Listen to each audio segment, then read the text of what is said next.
चाय वाले की सफलता। मिथुन चिन्नस्वामी नाम का एक आदमी सुरकेपुर नाम के गांव में रहता था। वहां लोग चाय कॉफी बहुत पिया करते थे। लोग शौकीन होने के कारण चाय वालों की दुकानें काफी चलती थी। एक दिन मिथुन की बीवी ने उससे कहा कि घर के खर्चे बहुत ही बढ़ रहे हैं। घूमना फिरना हो गया है कम और उसके कारण उसकी बीवी आ गई थी तंग। उसका बेटा अक्षय शहर से अपनी पढ़ाई पूरी करके आया था।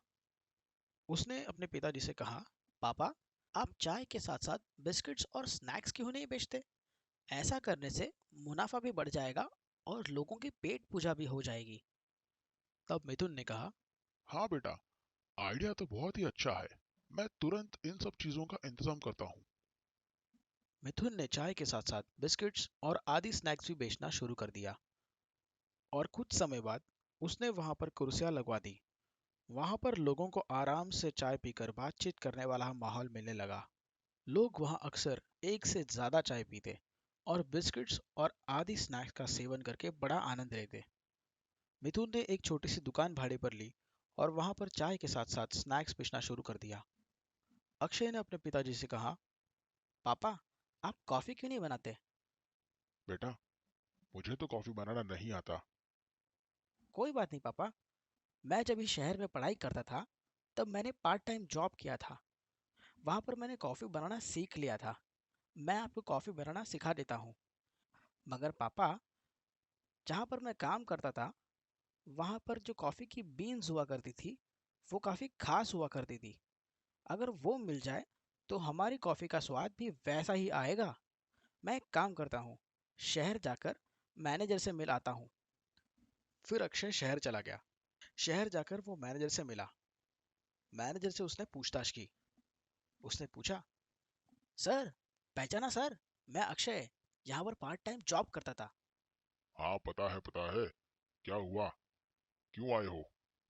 सर, वो जो कॉफी की बीन्स हुआ करती थी वो आप कहाँ से खरीदते हो? अरे पागल हो क्या तुम? वो मेरी दुकान का राज है, राज। वो मैं किसी को नहीं बताऊंगा, किसी को नहीं। बड़े आए, तंग मत करो मुझे। दफा हो जाओ यहाँ से। निराश होकर अक्षय वहां से चला गया। वहां से वो जा रहा था कि रास्ते में उसे एक आदमी दिखाई दिया। वो बड़ा ही परेशान था। अक्षय ने उसे जाकर पूछा, अरे भाई, क्या हुआ? तुम बहुत ही उदास दिख रहे हो। कोई तकलीफ है क्या? अरे क्या बताओ बेटा। ये सामने जो दुकान है, उसका जो मैनेजर है, बड़ा ही धूर्त आदमी है, धूर्त। मैं एक कॉफी का व्यापारी हूँ। मैं बहुत बड़ी मात्रा में कॉफी उगाता हूँ। पर यह मैनेजर मेरी कॉफी बहुत ही कम दाम में खरीदता है और अपनी दुकान में बड़े दाम में बेचता है। बताओ बेटा, महंगाई इतनी बढ़ रही है, मैं कैसे अपना गुजारा करूंगा? ओह, तो ये बात है। आप हो इस कॉफी के व्यापारी? आप ही को तो मैं ढूंढ रहा था। मैं आपसे ये सारी कॉफी खरीद लूंगा। आप ये सारी कॉफी मुझे बेच दो। जैसे जैसे मेरा व्यापार बढ़ेगा मैं आपको भी अच्छा दाम दूंगा। सच्ची?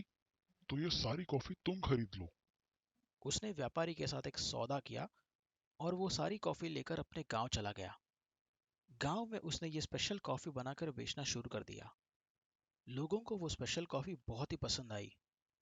इस तरह मिथुन की दुकान अब बड़ी कॉफी शॉप में बदल गई थी और उसने शहर में भी एक दुकान खोली जिसकी देखरेख खुद अक्षय करता था।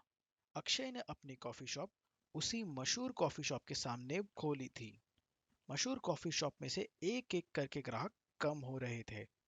मैनेजर ये सब देखकर बहुत ही टेंशन में आ रहा था। उसके सारे ग्राहक जाकर अक्षय की दुकान में जाकर कॉफी पी रहे थे। मैनेजर ने सोचा कि एक बार अक्षय की दुकान में जाकर कॉफी पी लेनी चाहिए और देखना चाहिए कि आखिर अक्षय ऐसा क्या कर रहा है जिससे उसके सारे ग्राहक कम हो रहे हैं। मैनेजर वहां पर कॉफी पीने आया। कॉफी पीकर वो बहुत ही खुश हुआ। फिर उसने कॉफी का बिल मंगाया। दाम देखकर वो चौंक गया। उसने आसपास नजर घुमाई तो देखा तो उसके दुकान के सारे ग्राहक अब अक्षय के दुकान में बैठे थे। उसे अपनी गलती का एहसास हुआ। महंगे दाम में वही कॉफी बेचकर उसने अपने सारे ग्राहक खो दिए थे। तो मित्रों, कभी भी किसी लाचार व्यक्ति के साथ अन्याय नहीं करना चाहिए।